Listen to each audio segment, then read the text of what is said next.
Malapreso raw ang sitwasyon ngayon ng ilang OFW sa Jeddah, Saudi Arabia. Pinangakuan sila ng magandang trabaho at tirahan, pero nagsisiksikan daw sila ngayon sa isang gusali at parang kaning baboy na raw ang kanilang kinakain. Balita natin ni JP Soriano, exclusive. Makikita sa video na ito ang ilang OFW, siksikan sa kwarto sa isang compound sa Jeddah, Saudi Arabia. Salo-salo sa kanin at noodles. Ayon kay Butchoy na kumuha ng video, malapreso ang sitwasyon nila sa gusali ng Old Bara Abu Sarhad International Recruiting Agency.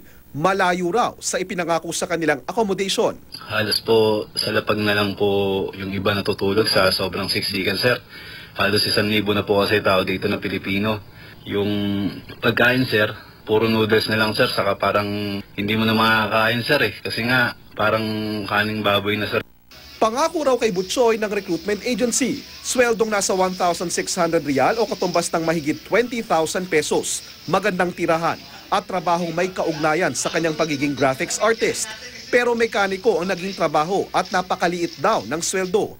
Ang iba raw na teacher at IT expert sa Pilipinas, ginawang tagalinis ng hotel. Wala kuryente kaya yung iba natutulog na lang sa sa itaas sa rooftop na lang kasi mainit kasi pag dun sa kwarto.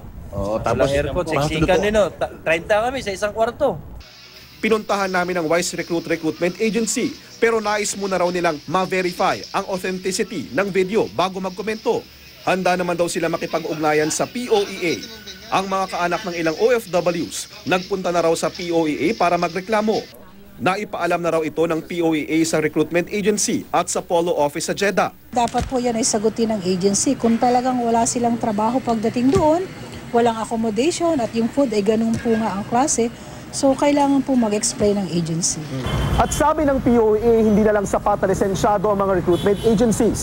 Dapat din daw i-double check ang mga job orders at tignan kung talagang may mga trabahong naghihintay sa mga bansang nais yung pagtrabahuhan. JP Soriano, GMA News.